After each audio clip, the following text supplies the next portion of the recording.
अर्चनर खेर जी लखनऊ से। राधे राधे महाराज जी, आपके चरणों में कोटि कोटि। महाराज जी, हम लोग परम पूज्य भाई जी पूज्य राधा बाबा एवं वेणु विनोद कुंज वाले महाराज जी के अनुगत हैं।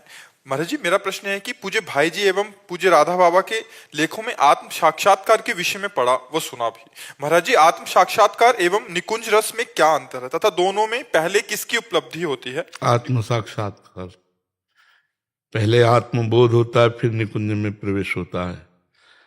जब तक आत्मबोध नहीं होता तब तक भेद बुद्धि बनी रहती है। भेद बुद्धि वाला प्रेम मार्ग में नहीं चल सकता है। जिनको ये भ्रम हो कि भक्ति भेदात्मक है, वो भी समझ नहीं पाए। प्रेम गलियति सांकरिता में दो न समाये, ये क्रूरा अपि पापिनो न च सताम संभाष्य दृश्याश्चे सर्वान वस्तुतया निरीक्ष परम स्वाराध्य बुद्धिर्मम। चाहे क्रूर हो, पापी हो, दुष्ट हो, नीच हो, संतों के द्वारा संभाषण योग्य भी ना हो, उसमें साक्षात परब्रह्म अपने इष्ट देव का जो दर्शन करता है वही निकुंज में प्रवेश पाता है। हरिवंश महाप्रभु ने लिखा है, ये क्रूरा अपि पापिनो न च सताम संभाष्य दृश्याश्चे सर्वान वस्तुतया निरीक्ष। पहले प्रश्न का उत्तर दो। जाना जहां है वो तुम तय करो। पहले प्रश्न का उत्तर दो। नानात्व को एक में स्थित करो, फिर एक होकर के अनेक लीलाएं हैं भगवान की। राम लीला, कृष्ण लीला, बारह लीला, नरसिंह लीला। जिस लीला में जाना हो, कहीं नहीं जाना है तो जीवन मुक्त हो जाओगे। भाव कोई भी रखो, आत्मस्वरूप वही स्वरूप अपना बना लेता है। जैसे हम दास भाव, तो दास भाव आत्मा का क्या स्वरूप है? उसका कोई भाव स्वरूप नहीं। वो निर्विकार चिदानंद में एक आनंद आनंद। अब वहां हम भाव करते हैं प्रभु मेरे सखा, तो वही भाव ही हमारा द्वैत स्वरूप होता है। एक तत्व है, वही भाव हमारा दो स्वरूप हुआ। और आत्मस्वरूप श्री कृष्ण के साथ आत्मस्वरूप सखा भाव खेल रहा है। गोपी तो आत्मस्वरूप गोपी, आत्मस्वरूप श्री कृष्ण। गोपी नाम च तत्पति नाम सर्वेशामेव च, सबके अंतःकरण में जो व्याप्त आत्म तत्व है वही तो श्री कृष्ण है। तो गोपी कौन है? वही श्री कृष्ण है, वही आत्म तत्व है। अपने आप से अपने स्वप्रतिबिंब विभ्रमा, अपने ही प्रतिबिंब के साथ जैसे खेलता है ना वैसे। तो हमारे किसी भी मार्ग में, चाहे सहचरी मार्ग हो, चाहे गोपी मार्ग हो, चाहे दास्य भाव हो, चाहे सख्य भाव हो, चाहे वात्सल्य भाव हो, सब भाव में पहले स्वरूप बोध होता है। बिना स्वरूप बोध हुए देहाभिमानी का कहीं भी प्रवेश नहीं है। पांचों भूले देह सुध छठे भावना रास की। जब तक देह सुधि नहीं विस्मृत हुआ तब तक वो भाव देश में प्रवेश नहीं पाता। तो ज्ञानी की जो स्थिति है वो आत्मबोध तक है। ब्रह्मबोध हुआ, मुक्त हो गया।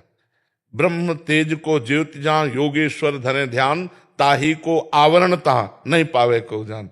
प्यारी जी की जहां नूपुरों की ध्वनि और लाल जी की जहां बंसी की ध्वनि गूंज रही है, ऐसे प्रेम मार्ग में प्रवेश पाने के लिए मोक्ष का त्याग करके जिस रास रस को जगत गुरु भगवान शंकर ने प्राप्त करने के लिए हमारे वृंदावन में गोपी रूप धारण किया, कौन से रस के दाता नहीं, कौन से रस के ज्ञाता नहीं, कौन सा मंत्र तंत्र, कौन सा ऐसा वेद शास्त्र जो भगवान शंकर ना बने हो। वो शिव है, शिव माने कल्याण, वो सब स्वरूप। लेकिन इस रस के लिए भगवान ने गोपी रूप धारण किया। हमारे वृंदावन में गोपेश्वर महाराज विराजमान है, गोपेश्वर विराजमान है। वैष्णवाचार्य भगवान शिव हैं, परम रस दाता, परम रस ज्ञाता। तो इसका मतलब है कि जो ब्रह्म ज्ञान में रस है, उस रस से भी गरिष्ठ रस है प्रेम में। क्योंकि जब ब्रह्म ज्ञानी श्री जनक जी महाराज जो आत्मबोध संपन्न और आत्मबोध कराने वाले राम जी के रूप को देखते हैं तो कहते हैं, इन्हें विलोकत अति अनुरागा और बरबस ब्रह्म सुख मन त्यागा। ब्रह्म सुख का बरबस मन त्याग करके राम रूप में लुभायमान हो रहा है। इन्हें विलोकत, और खुद कह रहे हैं कि मेरे मन स्थिति का परिचय कि सहज विराग रूप मन, शब्द स्पर्श रूप रस गंध, ये ब्रह्मा के रचे हुए इतनी ताकत नहीं रखते कि जनक जी के मन को खींच ले। सहज विराग रूप, जैसे सहज विषयी मन अपने लोगों का है, तो जनक जी का सहज विराग रूप, पर इनकी तरफ अनुराग आ गया। मतलब ज्ञान रस से भी श्रेष्ठ प्रेम रस है। अच्छा, ज्ञान रस में स्थित महापुरुष है, लेकिन आत्म प्रीति प्राप्त नहीं है, आत्मरति को प्राप्त नहीं हुआ, तो खास बात नहीं है। आत्मज्ञान हुआ लेकिन आत्मरति नहीं हुई तो खास बात नहीं। पूज्यपाद सिवड़िया बाबा, खास बात है आत्मरति। तो हमें लगता है शास्त्र सम्मत जब तक आत्मबोध नहीं होगा तब तक किसी भी मार्ग में वो आगे नहीं। मोक्ष, प्रेम, सहचरी, सखा, वात्सल्य, गोपी या दास, कोई भी भाव हो, तो जैसे एक बार से हनुमान जी महाराज राम जी के चरणों को सहला रहे हैं, तो परम ज्ञानी वशिष्ठ जी ने कहा, हनुमान तुम कौन हो? तो हनुमान जी तो ज्ञानी नाम अग्रगण्यम तत्काल समझ गए वशिष्ठ जी का पूछने का मतलब क्या है। उन्होंने कहा, शरीर भाव से दापते हुए चरण कहा, स्वामी और सेवक, जीव भाव से अंशी और अंश, और स्वरूप में जो सिंहासन में विराजमान हो यहां विराजमान है। मतलब अभेद, अभेद स्थिति। जो सिंहासन में राम जी विराजमान हो यहां रमे हुए हैं, दूसरा कोई नहीं है। आखिरी स्थिति मान लो जीव जो अंश अंशी है, ये भी अज्ञान जनित है। अंश अंशी भी अज्ञान जनित है। कैसे अज्ञान जनित है? जैसे समुद्र है और उसकी लहरें हैं, तो लहरों की कोई अलग सत्ता है क्या? वायु का विकार होने के कारण लहर नाम है।